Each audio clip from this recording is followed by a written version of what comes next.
नमस्कार विद्यार्थी मित्रांनो, मी उत्तम Pawar, the lion academy Pune.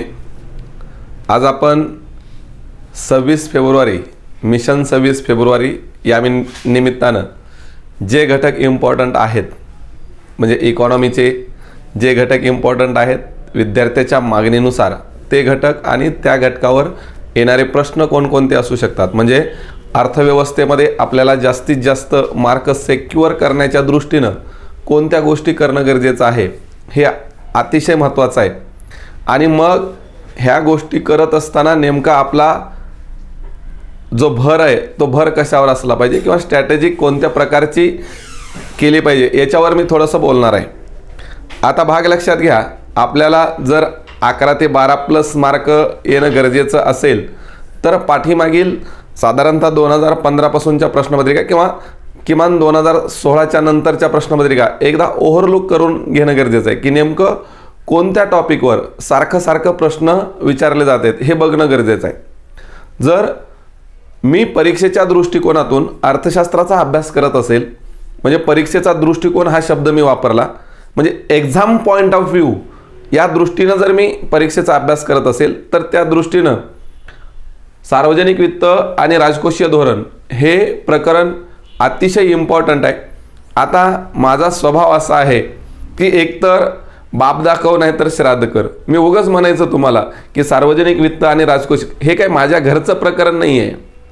म्हणजे काही जणांना असं वाटतं की मास्तर काही बोलतं, हे काय प्रकरण मी आणलंय का, मी लिहिलंय का, काही प्रश्न नाही आहे, पण आपल्याला कळालं पाहिजे की बाबा का असं मी म्हणतोय। तर एक भाग लक्षात घ्या, मी का म्हणतोय असं तर लगेच मी तुम्हाला दाखवून देईल।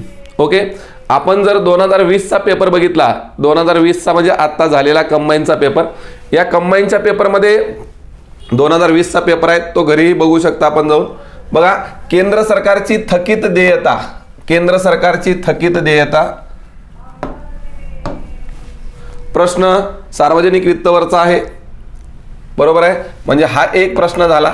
त्याच्यानंतर 14व्या वित्त आयोगाने राजकोषीय जबाबदारी व अंदाजपत्रक व्यवस्थापन म्हणजे FRBM कायद्याला खालीलपैकी कोणता पर्याय सुचवला, म्हणजे काय सांगितलं त्यांनी, बरोबर आहे। हाही प्रश्न सार्वजनिक वित्तवरचा आहे। म्हणजे हे दोन प्रश्न सार्वजनिक वित्तवर झाले। मी 2018 पासून म्हणतोय रे बाबा हे महत्त्वाचं आहे, महत्त्वाचं आहे।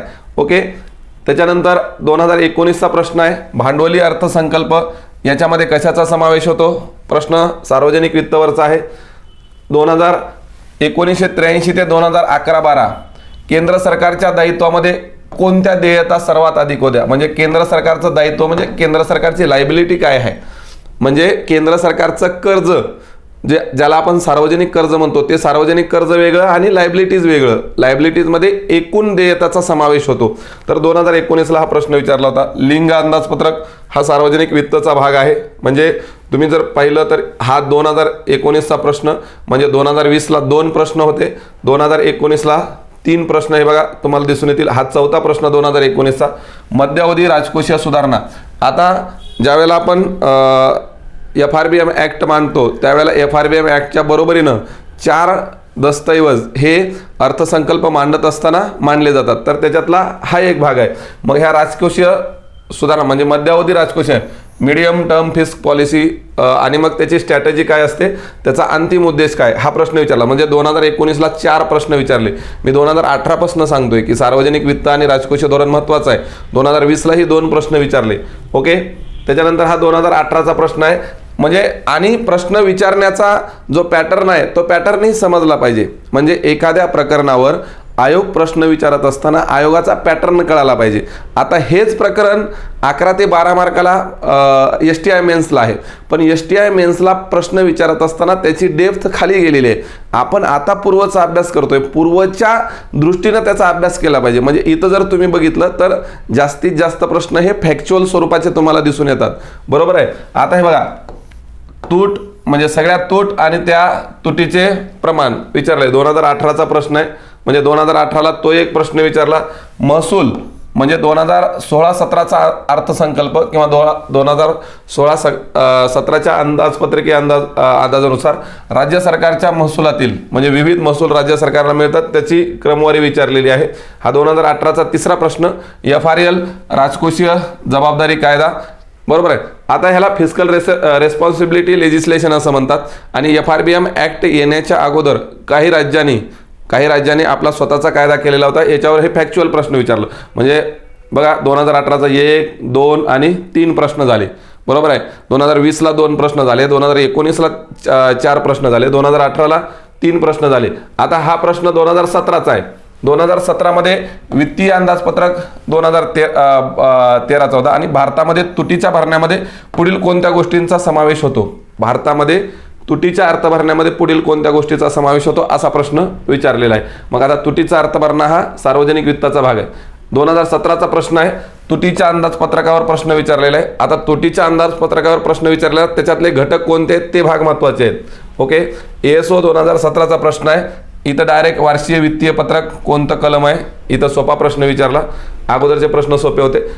PSI 2016चा प्रश्न आहे. भारतीय राज्यघटना वित्त आयोगावर प्रश्न विचारलेला आहे. 13वा वित्त आयोग हाही प्रश्न PSI 2016चा आहे. बरोबर आहे. अनुदान यातील सर्वाधिक वाटा कुणाला मिळालेला आहे, म्हणजे 13वा वित्त आयोगानुसार. त्यानंतर विकसनशील राजकोषीय साधनं, त्याच्यामधील काय आहे, कर आकारणी हे राजकोषीय धोरणाचं प्रमुख धोरण आहे का? राजकोषीय तूट आणि त्याच्या संकल्पना, म्हणजे हा प्रश्न संकल्पनेवर आहे. म्हणजे तुम्हाला व्याख्या आल्या पाहिजेत असा त्याचा अर्थ आहे.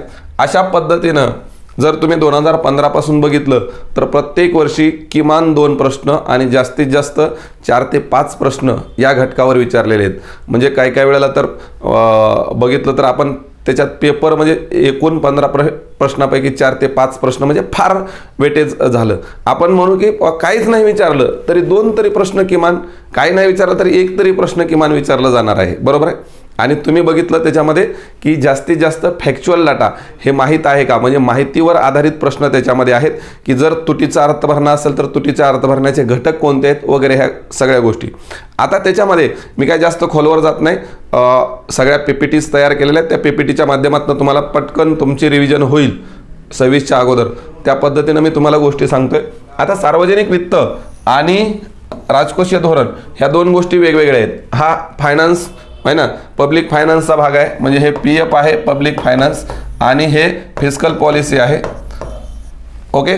आता सार्वजनिक वित्त म्हणजे येणारा सगळा महसूल आणि त्या महसुलाचा चांगल्या गोष्टीसाठी वापर करणं, योग्य पद्धतीनं संसाधनं वापरलं जाणं म्हणजे राजकोषीय धोरण. अगोदर पैसा आला पाहिजे, पैसा येणं म्हणजे सार्वजनिक वित्त आहे.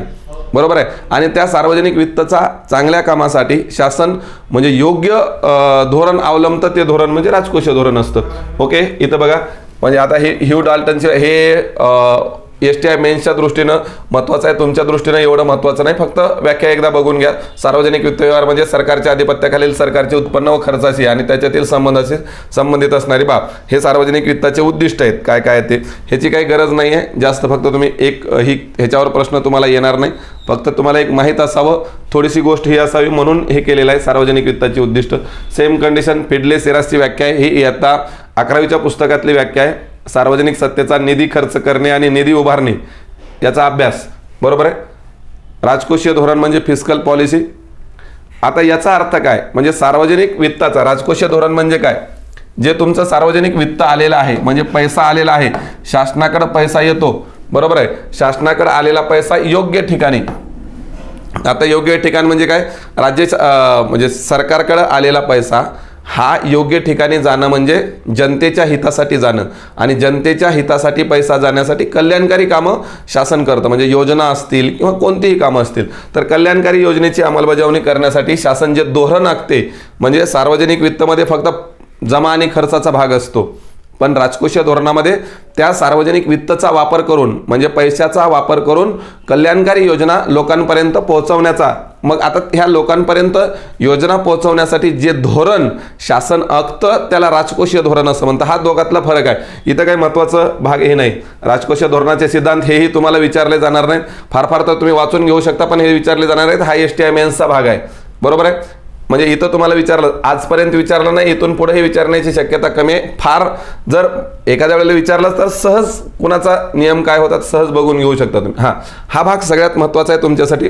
आता ज्यावेळेला आपण सार्वजनिक वित्त व्यवहार बघतो त्याच्यामध्ये कशाचा समावेश असतो. नंबर 1 सार्वजनिक खर्च, सार्वजनिक उत्पन्न म्हणजे शासनाचं सार्वजनिक उत्पन्न, सार्वजनिक कर्ज, राज्याचं वित्तीय धोरण त्याच्यामध्ये काय काय आहे, आणि वित्तीय प्रशासन, एवढ्या गोष्टी सार्वजनिक वित्त व्यवहारामध्ये समाविष्ट असतात. हा 11वीचा चार्ट जशाच तसा उचलून इथं कॉपी केलेला आहे, दुसरं काही केलेलं नाही. का बरं? कारण काही वेळेला जर आयोगानं असा प्रश्न विचारला की करेत्तर उत्पन्नामध्ये, म्हणजे सरकार हे सार्वजनिक आहे म्हणजे सरकारचं उत्पन्न आहे, आणि सरकारच्या करेत्तर उत्पन्नामध्ये कशा कशाचा समावेश होतो असं जर आयोगानं प्रश्न विचारला तर इथं सगळ्यात महत्त्वाचं बघा, शुल्क करेत्तर उत्पन्नात येतं. आपल्या पुस्तकात बी दिलेलं आहे. सार्वजनिक वस्तू व सेवांची किंमत हा पॉईंट दिलेला नाही. म्हणजे शासन ज्या वस्तू आणि सेवा निर्माण करतं त्याच्यासाठी जर किंमत घेतली तर त्या सार्वजनिक वस्तू व किंमतीचा समावेश करेत्तर उत्पन्नामध्ये होतो. विशेष अधिभार, काही वस्तूंवर विशेष अधिभार लावला जातो. दंड व दंडात्मक रकमा, भेटी, अनुदाने, देणग्या हे केलेलं आहे. विशेष कर एखाद्या वस्तूवर लावला जातो. आणि कर्जे म्हणजे ही कर्ज उभारणी नाही आहे, इतर ज्या गोष्टी आहेत तो, तर ह्या करेत्तर उत्पन्नामध्ये याचा सुद्धा हा एकूण करेत्तर उत्पन्न आहे. आणि हे 11वीच्या पुस्तकातलं जशास तसं घेतलंय. फक्त तुम्हाला सांगण्याचा हेतू आहे की काही वेळेला तुम्ही 11वीच्या पुस्तकात किंवा 12वीच्या पुस्तकातले काही प्रकरणं डेफिनेटली वाचून घ्या. अतिशय चांगली माहिती त्याच्यामध्ये दिलेली आहे. 11वीचं संपूर्ण पुस्तक आणि 12वीचं 7, 8, 9, 10 हे 4 प्रकरणं तरी किमान वाचून घेणं गरजेचं आहे. ओके, हे थेअरी आहे त्याच्यामुळे थेअरीचा काही भाग नाही. आता राजकोषीय धोरणाचे 2 प्रकार असतात.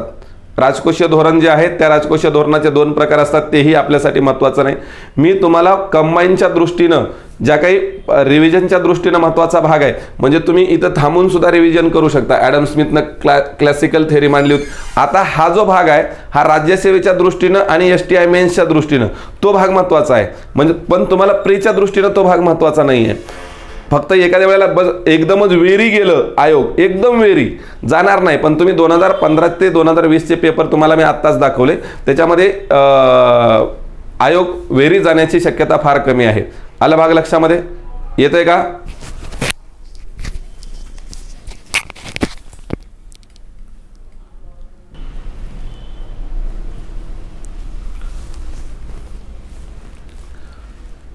आता याच्यावर तर प्रश्न विचारला जाणार नाही, परंतु तरीही तुम्ही थोडंफार वाचून घेऊ शकता, काही गरज नाही. तो काही STI मेन्सचा आणि राज्यसेवा मुख्यचा भाग आहे. पण जरी तुम्हाला वाटलं की बाबा काय आहे, एखाद्या वेळेला आयोग जर वेरी गेलं तर, पण पाठीमागच्या प्रश्नपत्रिकेचा जर अनुभव घेतला तर तसं काही वाटत नाही. आता राजकोषीय धोरणाचे प्रकार हे आपल्याला थोडंसं माहीत असणं गरजेचं आहे की 2 प्रकार आहेत त्याचे जर विचार केला तर. एक आहे विस्तारित राजकोषीय धोरण, ओके, आणि दुसरं आहे संकुचित राजकोषीय धोरण. म्हणजे आता विस्तारित राजकोषीय धोरणामध्ये काय असतं, विस्तारित राजकोषीय विस्तार ह्याच्यावरनं कळून जातं आपल्याला विस्तार म्हणजे काय. तर सरकारनं जास्तीत जास्त म्हणजे राजकोषीय धोरणामध्ये सगळ्यात महत्त्वाचा भाग असतो जमा आणि खर्च. मग आता विस्तारित राजकोषीय धोरण म्हणजे सरकारनं जास्तीत जास्त खर्च केला पाहिजे, होऊ दे खर्च. विस्तार जास्त, खर्च जास्त. संकुचित म्हणजे काय, सरकारनं खर्च केला नाही पाहिजे, नुसतं कर गोळा केला पाहिजे, म्हणजे कर महसूल वाढवलं पाहिजे. म्हणजे ही कंजूस माणूस आहे आणि माणूस कंजूस असलं की जास्तीत जास्त असं गोळा करण्याचा प्रयत्न. संकोचित म्हणजे कंजूस माणूस आहे. आणि विस्तारित म्हणजे गावातल्यासारखा एकदम मोकळा ढोकळा माणूस, एकदम किती बी खर्च होऊ दे, सरकारचा खर्च वाढवणे म्हणजे विस्तारित राजकोषीय धोरण. आणि सरकारचा खर्च कमी करणे आणि कर, आता खर्च कमी केला तर कर वाढवला पाहिजे, इकडं करात कपात करून खर्च वाढवला पाहिजे. आला भाग लक्षात. हे 2 प्रकार आहेत. जर विचारला आयोगानं प्रश्न तर तिथं हे करून जाते. आता बघा, सगळ्यात महत्त्वाचं ज्या वेळेला आपण राजकोषीय धोरण म्हणतो त्यावेळेला हे जे राजकोषीय धोरण आहे हे राजकोषीय धोरण कशाच्या माध्यमातून बाहेर येतं, तर ते वार्षिक वित्तीय विवरणपत्रक. वार्षिक वित्तीय विवरणपत्रक हा शब्द कलम 112 मध्ये घेतलेला आहे, परंतु ॲक्च्युली ह्याला आपण अर्थसंकल्प म्हणतो. आणि सरकारचं राजकोषीय धोरण किंवा कोणत्याही शासनाचं राजकोषीय धोरण हे अर्थसंकल्पातून बाहेर येतं की अर्थसंकल्पातून आम्ही कोणते कर लावणार आहे किंवा आमच्या जमा कशा आहेत, आमचं खर्च कसं आहे, हे अर्थसंकल्पातून बाहेर येतं. म्हणजे राजकोषीय धोरणाचे 2 स्तंभ आहेत. राजकोषीय धोरणामध्ये किंवा अर्थसंकल्पाचे 2 हे आहेत. नंबर 1 जमा आणि नंबर 2 खर्च.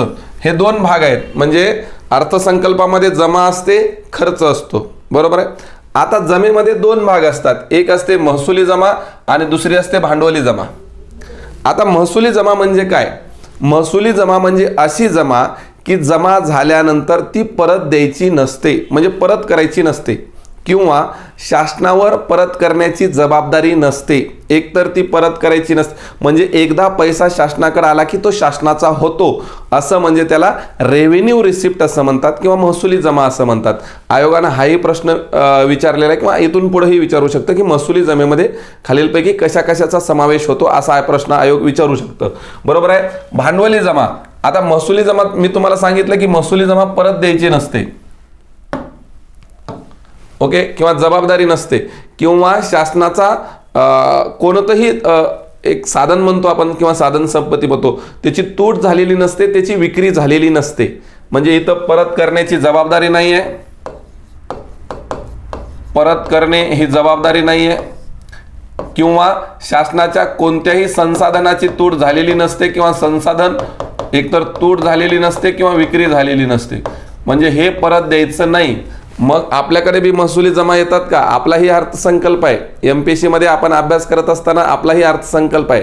मग आपल्याला आईवडिलांनी दिलेले पैसे परत द्यायचे नसतात, आहे ना.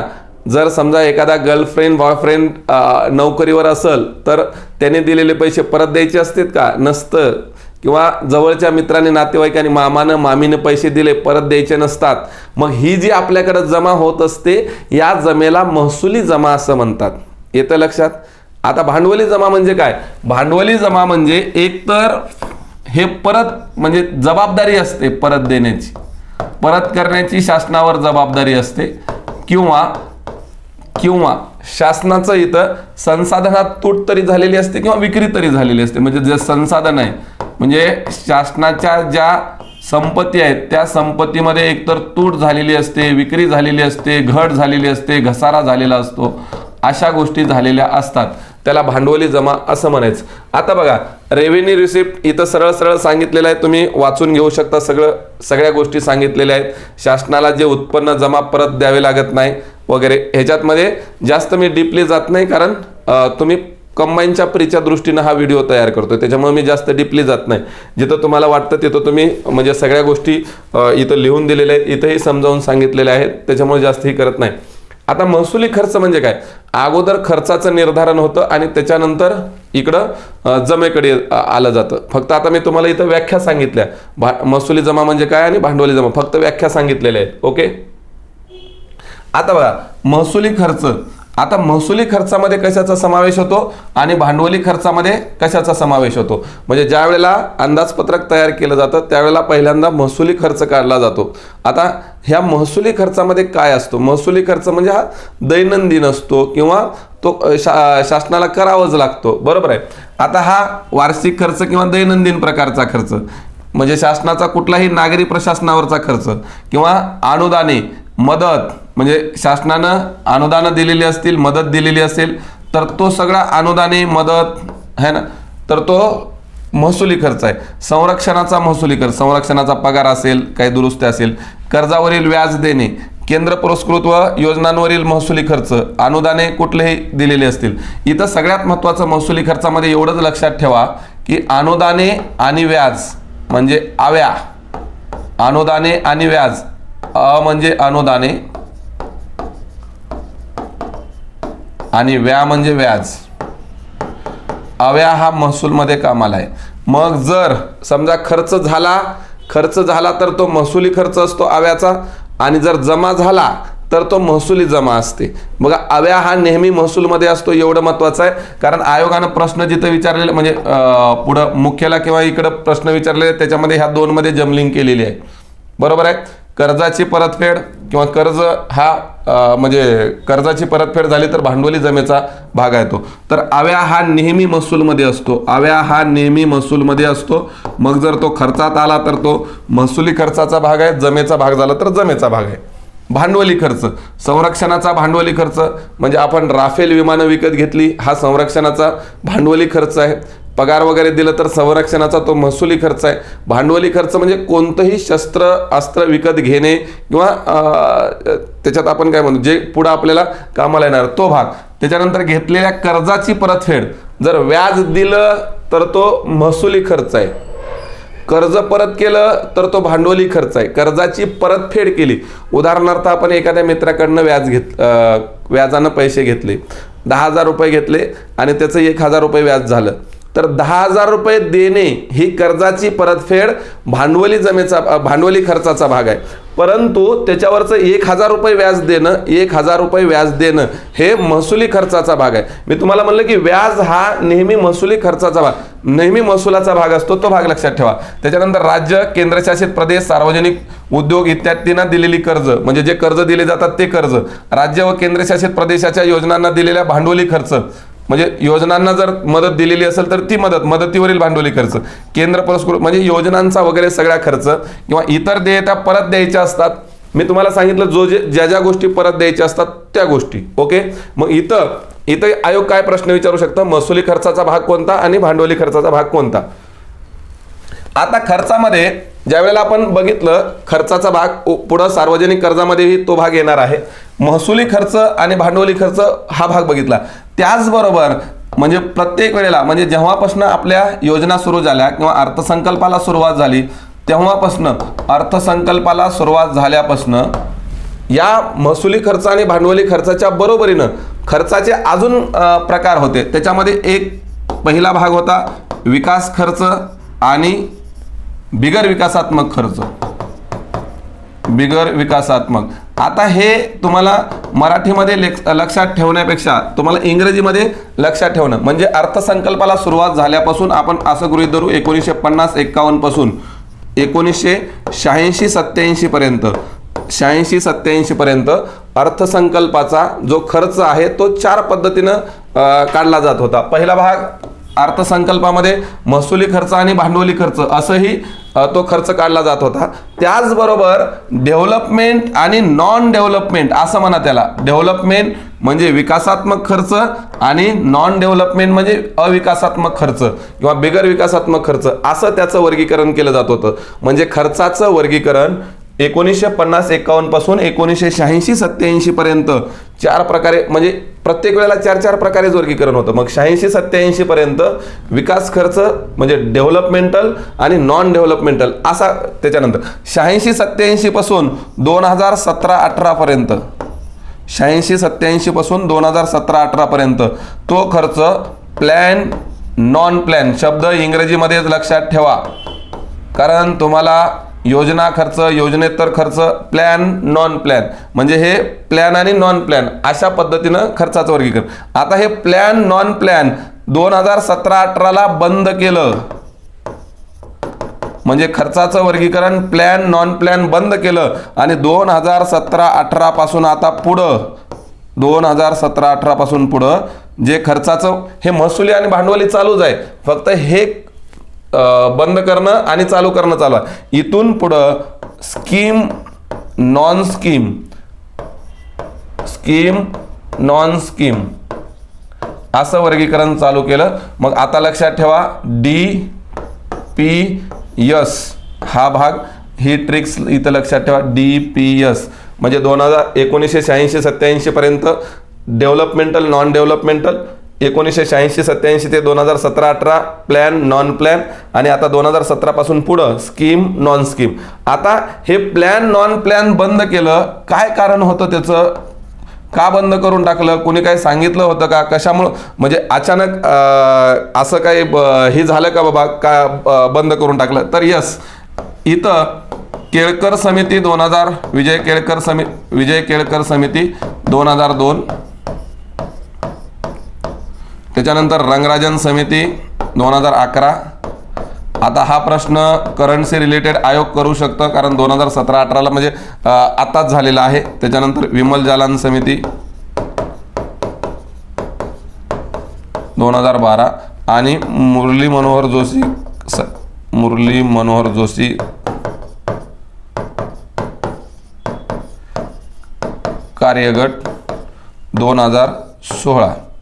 ओके, तर यांनी प्लॅन नॉन प्लॅन हा खर्च बंद करावा अशी शिफारस, म्हणजे या समितींच्या शिफारसी होत्या, या समितीच्या शिफारसी होत्या की बाबा हा जो खर्च आहे कुठला प्लॅन आणि नॉन प्लॅन हा खर्च कमी करून टाका, अशा त्यांच्या शिफारसी होत्या. म्हणून आता प्लॅन आणि नॉन प्लॅन बंद झालेला आहे. इथं आयोग विचारू शकतो की बाबा कोणत्या समितीच्या शिफारसी होत्या. प्लॅन नॉन प्लॅन बंद झालं, स्कीम नॉन स्कीम सुरू झालं. ओके, ॲक्च्युली याला ह्या प्लॅन नॉन प्लॅनला नियोजित बिगर नियोजित असं म्हणतात आणि याला योजना आणि योजनेतर असं म्हणतात. योजनेतर ॲक्च्युली, नाहीतर मराठीमध्ये भरपूर ठिकाणी जमलिंग झालेलं आहे. काही ठिकाणी सांगितलं की योजना आणि योजनेतर खर्च बंद झाला, तर नियोजित आणि बिगर नियोजित. म्हणून मी म्हणलं तुम्हाला इंग्रजीमध्ये लक्षात ठेवा, डेव्हलपमेंटल प्लॅन आणि स्कीम हे जर इंग्रजीमध्ये लक्षात ठेवलं तर तुमच्या पटकन लक्षात राहील. ओके, म्हणजे खर्चाचं महसुली आणि भांडवली याच्या बरोबरीनं या पद्धतीनंही खर्चाचं वर्गीकरण केलं जात होतं. आता खर्चाचं वर्गीकरण केलं जात होतं. आता दुसरा एक प्रश्न असा येऊ शकतो की जो महसुली खर्चाचा भाग आहे, महसुली खर्च. आता महसुली खर्चामध्ये मी तुम्हाला सांगितलं की कुठं कुठं शासन खर्च करतं. नंबर 1 पगारावर खर्च करतं, नंबर 2 अनुदानावर खर्च करतं, नंबर 3 व्याजावर खर्च करतं किंवा संरक्षणावर खर्च करतं. हा इथं बी संरक्षणाचा जो महसुली खर्च आहे तो महसुली खर्च. मग आता आयोगानं प्रश्न विचारलेला आहे की बाबा 2015-16 किंवा 2013-14 किंवा 2017-18 2018-19 याच्यामध्ये आयोगाचा खर्च कुठं जास्त झालेला आहे असा आयोगानं प्रश्न विचारलेला आहे.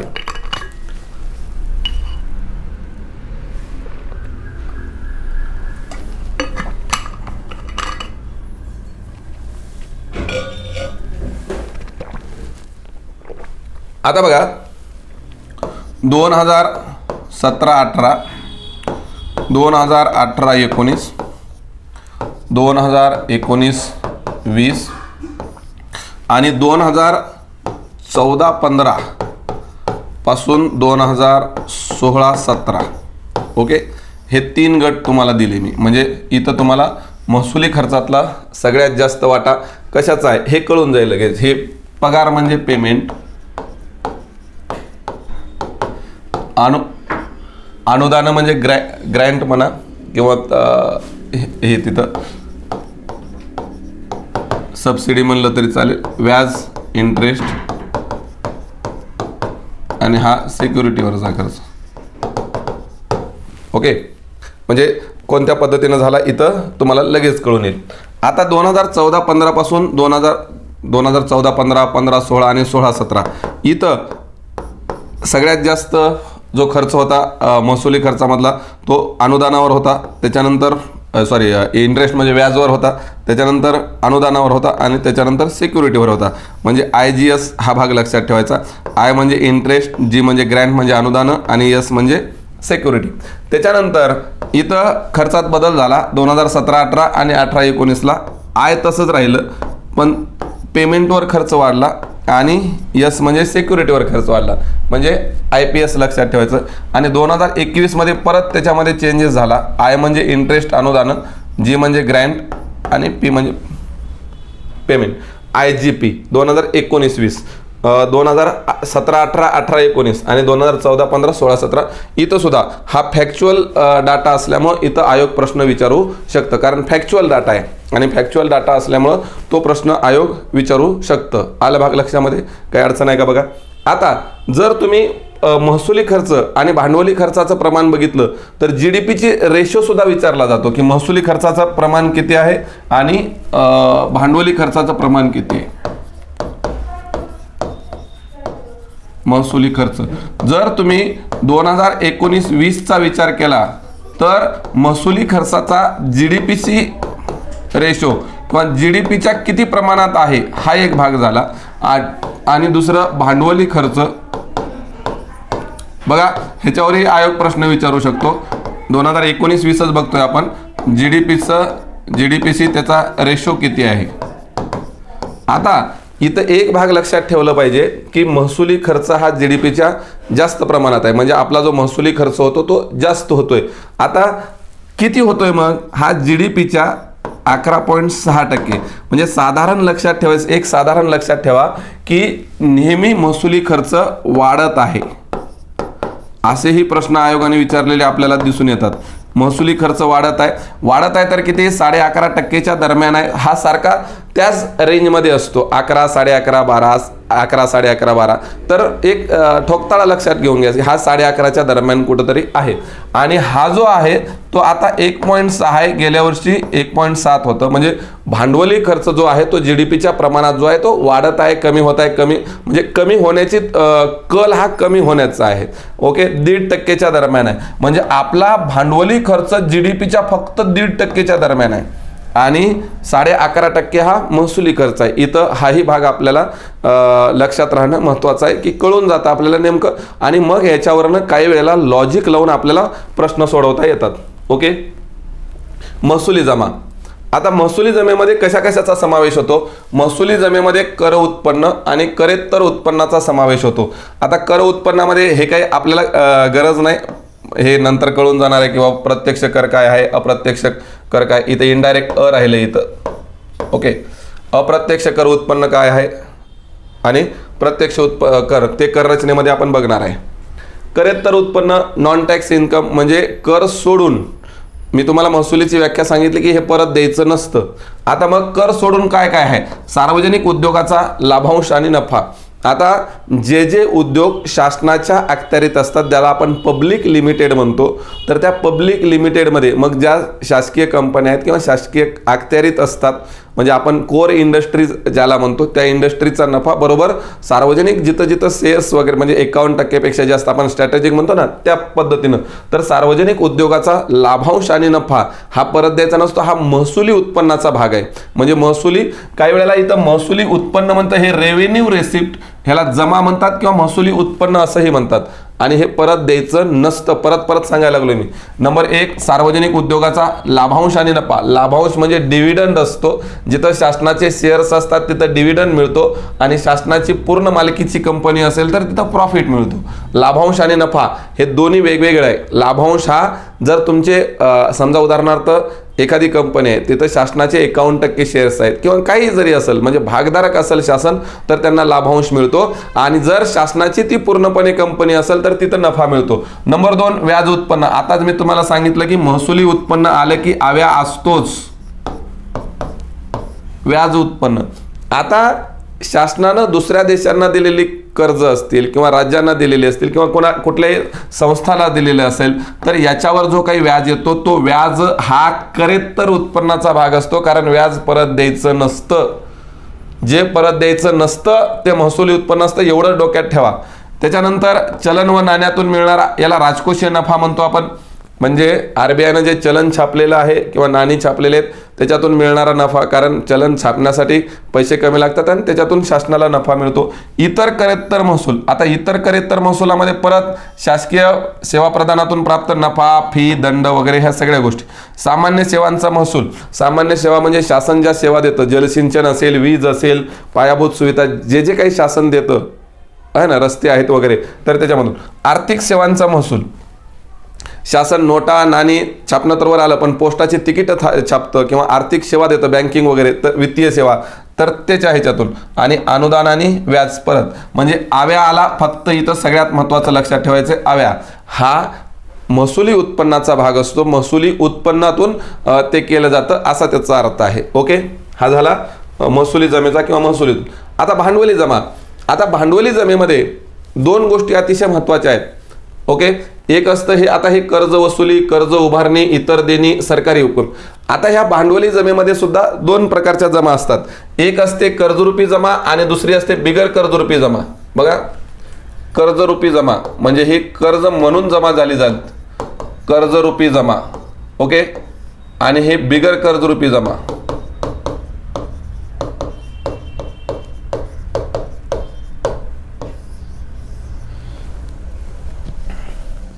आता कर्जरूपी जमा म्हणजे काय? कधी ना कधी शासनाला परत द्यायची असते, म्हणजे देणे निर्माण करणारी जमा असंही म्हणतो आपण त्याला. ही कर्जरूपी जी जमा असते ते डेप्ट म्हणून शासनाला आलेलं असतं, म्हणजे कर्ज घेतलेलं असतं आपण, ते परत द्यायचं असतं. आणि बिगर कर्जरूपी जमा म्हणजे शासनाला ह्या जमा परत द्यायच्या नसतात. आलं भाग लक्षामध्ये? आता बघा, ह्याच्यामध्ये तुम्हाला कसं वर्गीकरण, आता हे कर्जरूपी आहे का नाही हे तुम्हाला कसं ओळखता येईल? हे कर्ज वसुली म्हणजे दुसऱ्या देशात आता कर्ज वसूल केलं, आता हे कर्जरूपी आहे का? नाही आहे, बिगर कर्जरूपी आहे, कारण हे परत द्यायची गरज नाही. कर्जरूपी म्हणजे कधी ना कधी परत द्यावी लागते, देणं असतं शासनावर ते. कर्जरूपी म्हणजे देणं असतं शासनावर. आता आपलंच कर्ज आपल्याला परत मिळालंय, परत द्यायची काही गरज नाही, ही बिगर कर्जरूपी जमा आहे. बिगर कर्जरूपी म्हणजे कर्ज परत द्यायची गरज नाही. आता कर्ज उभारणी, आता कर्ज उभारणी म्हणजे बारोईंग्स असतात ह्या शासनाच्या आणि हे कर्ज परत द्यावं लागतं म्हणून ही देणेदारी जमा आहे, म्हणजे द्याव्या लागतात म्हणून देणेदारी जमा. इतर देणी कधी ना कधी द्याव्या लागतात, ह्याला टाइम पिरियड असतो, कधी ना कधी द्याव्या लागतात. सरकारकडे जमा असणाऱ्या लोकांच्या अल्पबचती, पोस्ट ऑफिस खाते, प्रॉव्हिडंट फंड, राष्ट्रीय बचत पत्रे, इंदिरा विकास पत्र किंवा किसान विकास पत्र, ह्या अल्प बचती आहेत आणि ह्या शासनाला वापरता येतात म्हणून याला कोरा चेक असं म्हणतात. कार्यकारी मंडळाला दिलेला कोरा चेक, कारण ह्यांना कधीही पैसे काढता येतात, वापरता येतात, पण काही दिवसांनी ते द्यायचे असतात. म्हणजे कर्ज उभारणी म्हणजे कर्ज आणि इतर देणी म्हणजे अदर लायबिलिटीज आणि बारोईंग्स, हे दोन काय आहेत, कर्जरूपी जमा आहे. म्हणजे कधी ना कधी हे देणं आहे, देणं शासनाला ह्या देणी आहेत, म्हणजे देणी निर्माण करणाऱ्या जमा आहेत.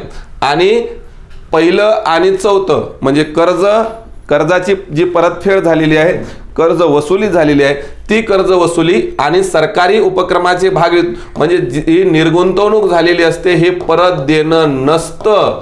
म्हणजे आपल्याला सगळं वाचलेलं असतं आपण, पण जर आयोगानं प्रश्न फिरवला तर आपल्याला नेमकं कळत नाही. मग ह्याचं कारण काय? याचं कारण एकमेव आहे, आपण अंडरस्टँडिंग न करता वाचतो. म्हणजे अंडरस्टँडिंग न करता फक्त वाचत राहतो. मग इथं दोन गोष्टी आहेत. हे तर झालं, हे 4 घटक आहेत, भांडवली जमेचे 4 घटक आहेत.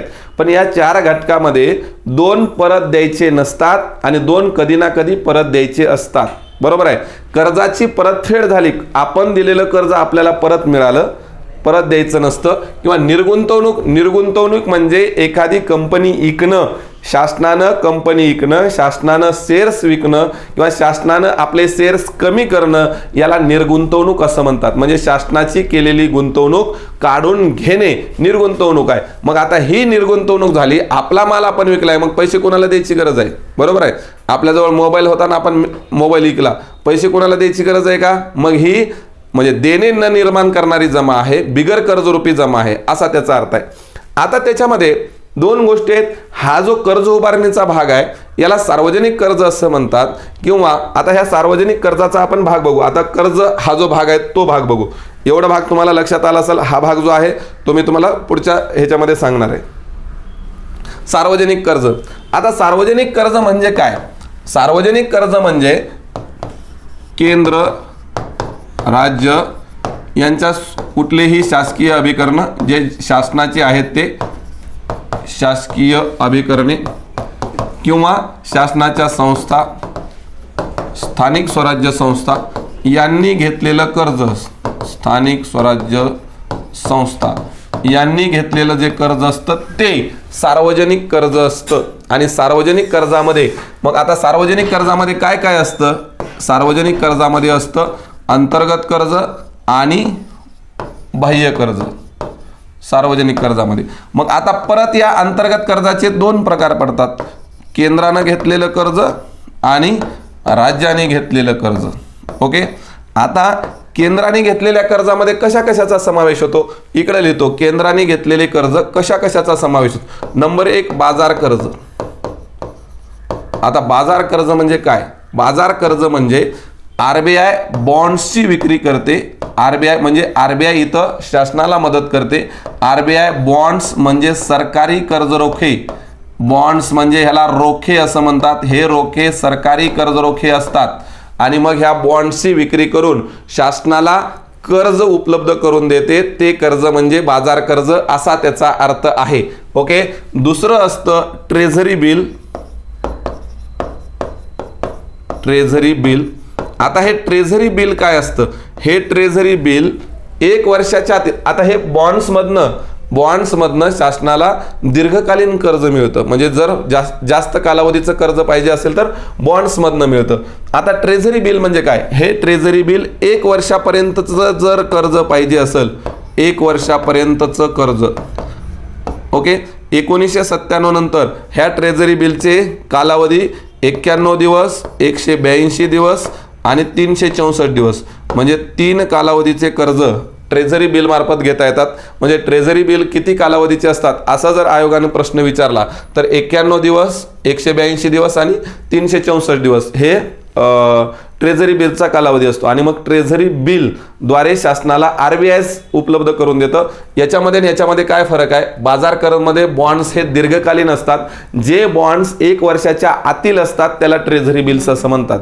म्हणजे ट्रेझरी बिल म्हणजे बॉन्ड्सचा कालावधी जर 1 वर्षाच्या आतील असेल तर त्याला ट्रेझरी बिल्स म्हणतात आणि जर 1 वर्षाच्या वर गेलं तर त्याला बॉन्ड म्हणतात. हे एक प्रकारचे बॉन्डच असतात. बॉन्ड ठेवूनच कर्ज घेतलं जातं. बरोबर आहे. हे झालं ट्रेझरी बिल्स. म्हणजे केंद्र सरकार कर्ज कुठून कुठून घेतं ते सांगायला म्हणजे. आणि अंतर्गत कर्जामध्ये कशाचा भाग आहे? केंद्र सरकारचे अंतर्गत कर्ज. केंद्र सरकार बाह्य कर्ज बी घेतं. राज्याचं अंतर्गत कर्ज आणि बाह्य कर्ज. मग अंतर्गत कर्जामध्ये केंद्र सरकार कुठलं घेतं आणि तो भाग. तिसरा आहे WMS. आता काही जणांना वाटत असेल की सर थोडं डीपली चालले. मित्रांनो हा सुद्धा प्रश्न आयोगाने विचारलाय. Ways and means advances. Ways and means advances. Ways and मराठीमध्ये लिहितो मीन्स ॲडव्हान्सेस.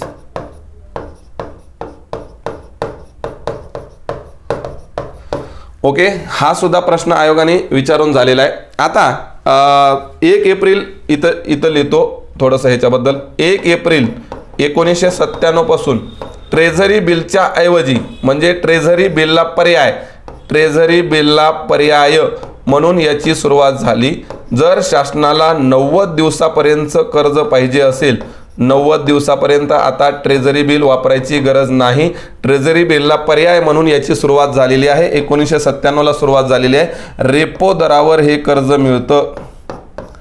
रेपो दरावर हे कर्ज मिळतं. म्हणजे सरकारला जर अल्पकालीन कर्ज पाहिजे असेल, अल्पकालीन, तर याद्वारे कर्ज भेटतं. आता अजून एक 12 मे 2010 पासून CMB cash management bill. Cash management bill 12 मे 2010 पासून सुरुवात झालेला आहे. 12 मे 2010 पासून कॅश मॅनेजमेंट बिलची सुरुवात झाली. आता कॅश मॅनेजमेंट बिल काय आहे? या WMS पेक्षा म्हणजे वेजेस अँड मीन्स ॲडव्हान्सेस पेक्षा कमी दरानं म्हणजे याच्यापेक्षा सुद्धा कमी दरानं अल्पकालीन कर्ज पुरवठा शासनाला होतो. त्याला कॅश मॅनेजमेंट बिल असं म्हणतात. बस एवढं जरी लक्षात राहिलं तरी भरपूर झालं. म्हणजे एवढ्या गोष्टी आपल्याला हे झाल्या तर भरपूर झाला असा त्याचा अर्थ आहे. आता एवढ्या गोष्टीतून केंद्र अंतर्गत कर्ज घेते. आता राज्याचे अंतर्गत कर्जाचे कोणते प्रकार? राज्य बाजार कर्जातून म्हणजे बॉन्ड्स विकून सुद्धा राज्य कर्ज घेऊ शकतं. बाजार कर्ज हा राज्याचा भाग आहे, ते कर्ज घेऊ शकतं. नंबर 2, राज्याला केंद्र सरकारकडून कर्ज मिळतं.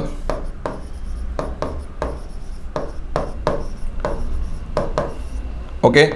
नंबर 3, आता जसं इकडं WMS द्वारे कर्ज हे करता येतं तसं राज्य सुद्धा WMS द्वारे कर्ज घेऊ शकतं.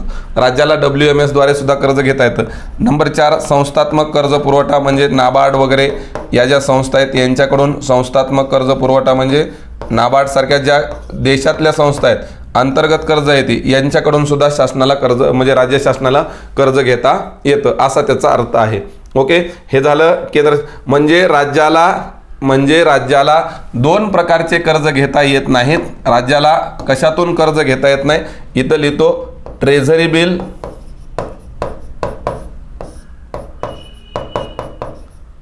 आणि CMB हे राज्याच्या कराचे पर्याय नाहीत किंवा माध्यम नाहीत.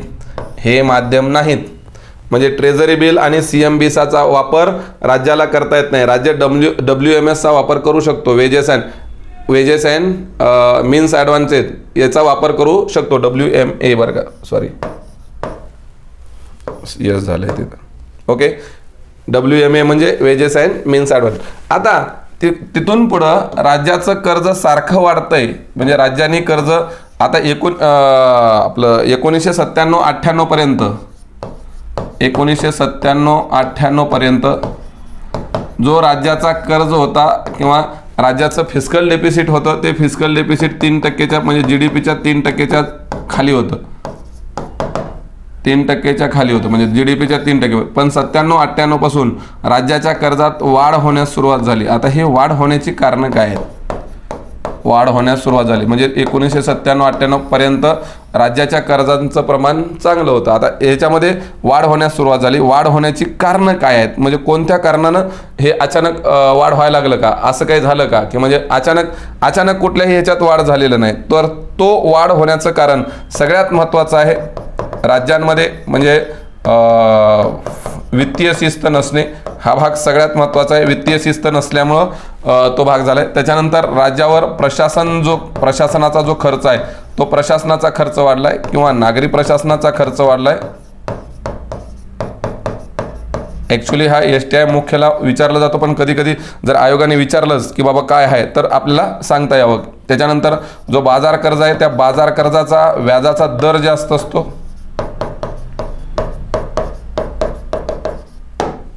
ओके, किंवा विकास खर्च राज्य शासनाचे वाढलेले आहेत आणि विकास खर्च वाढल्यामुळं तोही भाग वाढला जातोय असा त्याचा अर्थ आहे. ओके, इथपर्यंत सार्वजनिक कर्जाचा भाग झाला. सार्वजनिक कर्जामध्ये एवढ्या गोष्टी येतात. आता सार्वजनिक कर्जामध्ये जसं अंतर्गत म्हणलं तसं शासनाला म्हणजे केंद्र शासनाला सेक्शन 292 म्हणजे 292 आणि राज्य शासन 293 अन्वये बाहेरून सुद्धा कर्ज घेता येतं. म्हणजे मग तो IMFचा खर्च ह्या बाह्यामध्ये बी दोन गोष्टी आहेत. एक असतो संस्थात्मक आणि दुसरा असतो परकीय देशाकडून. संस्थात्मक म्हणजे IMF, WB यांच्याकडून कर्ज घेता येतं आणि परकीय देशसुद्धा कर्ज देतात. जसं आता बुलेट ट्रेनला जपाननं कर्ज दिलं त्या पद्धतीचं कर्ज, बरोबर आहे. आणि त्याच्यामध्ये आपल्याकडं अंतर्गत कर्ज जास्त आहे.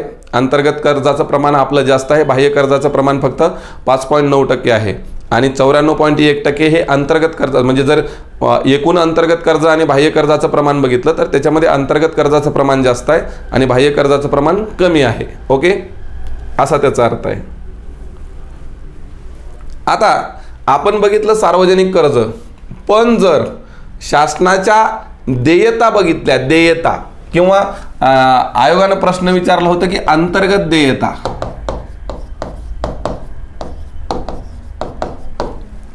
ओके, किंवा एकूण देयतेवर शासनानं आयोगानं प्रश्न विचारला होता. एकूण देयता, ओके. आपण अगोदर जे बघितलं ते पब्लिक डेप्ट बघितलं. पब्लिक डेप्ट म्हणजे सार्वजनिक कर्ज, याला पब्लिक डेप्ट असं म्हणतात.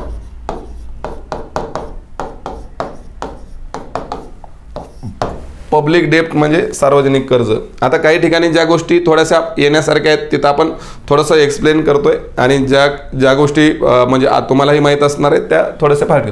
आता एकूण देयतेमध्ये काय काय असतं? एकूण देयतेमध्ये अंतर्गत कर्ज असतं, प्लस बाह्य कर्ज असतं, प्लस इतर देयता असतात. इतर देयता तर मी तुम्हाला सांगितलेत की कधी ना कधी द्यायचे असतात. इतर देयता ह्या सगळ्यांचा समावेश एकूण देयतेमध्ये. आता अंतर्गत देयते म्हणजे काय असतं? अंतर्गत देयतेमध्ये अंतर्गत कर्ज शासनाचं प्लस इतर देयता असतात. ओके, याला इंटरनल लायबिलिटीज असं म्हणतात. म्हणजे शासनाची इंटरनल लायबिलिटीज आणि ह्याला शासनाची टोटल लायबिलिटीज म्हणतात. लायबिलिटी याचा अर्थ कधी ना कधी द्यायची आहे, म्हणजे जबाबदारी शासनाची. ओके, मग आयोगानं प्रश्न विचारलं होतं की अंतर्गत म्हणजे खालीलपैकी सर्वाधिक देयता कुठल्या आहेत. म्हणजे बघा प्रश्न काय आहे आणि ह्याच्यावरनं तुम्हाला तो प्रश्न सुटू शकतो. कारण अंतर्गत देयतेमध्ये अंतर्गत कर्ज बी असतं आणि इतर देयता बी असतात, बरोबर आहे. एकूण देयतेमध्ये अंतर्गत कर्ज, बाह्य कर्ज आणि इतर देयता असतात. ओके, प्रश्न कुठला आहे बघा, प्रश्न तुम्हाला दाखवतो लगेच. हा 2019. आता एवढ्यावरूनच तुम्हाला प्रश्न सुटायला पाहिजे. 1983-84 ते 2011-12 हा फॅक्च्युअल प्रश्न नाही आहे, हा कन्सेप्च्युअल प्रश्न आहे. या काळातील केंद्र सरकारच्या दायित्वामध्ये कोणत्या देयता सगळ्यात जास्त आहेत. आता मी तुम्हाला सांगितलं की आता तुम्हाला हे माहित आहे, बाह्य कर्ज म्हणजे एक्सटर्नल लायबिलिटीज, अंतर्गत कर्ज म्हणजे इंटरनल डेप्ट, अंतर्गत देयता आणि रिझर्व्ह बँक निधी आणि ठेवी. आता हे रिझर्व्ह बँक निधी ठेवी तर फार छोटं असतं. आता प्रश्न फक्त ह्या 3 गोष्टी. आता अंतर्गत कर्ज आणि बाह्य कर्जामध्ये मी तुम्हाला आताच प्रमाण सांगितलं की याचं प्रमाण हे साधारणतः जर एकूण कर्जाचा विचार केला तर 94.1% हे 5.9% आहे. मग ह्याचा तर प्रश्न मिटला. मग आता उत्तर तुमचं ह्याचं असलं पाहिजे. पण इंटरनल लायबिलिटीज मध्ये मी तुम्हाला सांगितलं, इंटरनल लायबिलिटीज मध्ये कशाचा समावेश होतो? अंतर्गत कर्ज प्लस इतर देयता. मग मला सांगा, एवढ्या सोप्या गोष्टी आहेत की जर अंतर्गत प्लस इतर देयता असेल तर हे दोन्ही समान कधी असू शकतं किंवा हे ह्याच्यापेक्षा कमी कधी असू शकते? हे जर एकदम झिरो असलं तर झिरो असलं तर ह्या दोन्ही समान होतील. बरोबर आहे. कारण इंटरनल देयता किंवा अंतर्गत देयता बरोबर अंतर्गत कर्ज अधिक इतर देयता आहे. मग इतर देयता म्हणजे प्रॉव्हिडंट फंड काय झिरो असणार आहे का? मग अंतर्गत कर्जापेक्षा ही देयता जास्त असेल का नाही असेल? डेफिनेटली जास्त असेल. म्हणून हा प्रश्न हा म्हणजे आता आपण जे बघितलं त्याच्यावर ते प्रश्न होता, पण ते विद्यार्थ्यांना कळाला नाही. पटकन प्रश्न कशावर आहेत ते बघत बसलं, काय आहे काय म्हणजे काय वेळेला तिथं प्रश्न लगेच सुटून जातो की बाबा या पद्धतीनं हे लगेच कळून जातं. तर हे अंतर्गत देयता म्हणजे इंटरनल लायबिलिटीज आणि एकूण देयता म्हणजे टोटल लायबिलिटीज असतात. आणि नेहमी अंतर्गत देयता अंतर्गत कर्जापेक्षा जास्त का असतात? कारण त्याच्यामध्ये इतर देयतेचा समावेश होतो, म्हणून अंतर्गत देयता जास्त असतात. आलं भाग लक्षामध्ये? काही अडचण आहे? आता अंतर्गत देत किंवा आता आपण बाह्य कर्जाचा जर भाग बघितला तर बाह्य कर्जामध्ये ही तो भाग आहे की किती असलं पाहिजे, काय असलं पाहिजे, किंवा IMFचं कर्ज किती, परकीय देशाचं कर्ज किती वगैरे ह्या सगळ्या गोष्टी. तर बाह्य कर्जामध्ये या दोन्ही गोष्टी येतात. आणि मग आता हा पहिला जो व्हिडिओ झाला त्या पहिल्या व्हिडिओमध्ये आपण सार्वजनिक वित्त म्हणजे राजकोषीय धोरण या बाबीच्या संबंधानं सगळ्या गोष्टी बघितल्या. आता येणारा पार्ट 2 जो असेल तो तुटीच्या संकल्पना, तुटीचा अर्थभरणा, FRBM ॲक्टबद्दल विविध समित्यांनी काय सांगितलेलं होतं किंवा काय शिफारसी केलेल्या होत्या, तो भाग महत्त्वाचा आहे. ओके, सर्वांनी व्हिडिओ बघा. आवडलं तर नक्की शेअर करा. काही सजेशन्स असतील तर नक्की सांगा. ओके, चलो, धन्यवाद.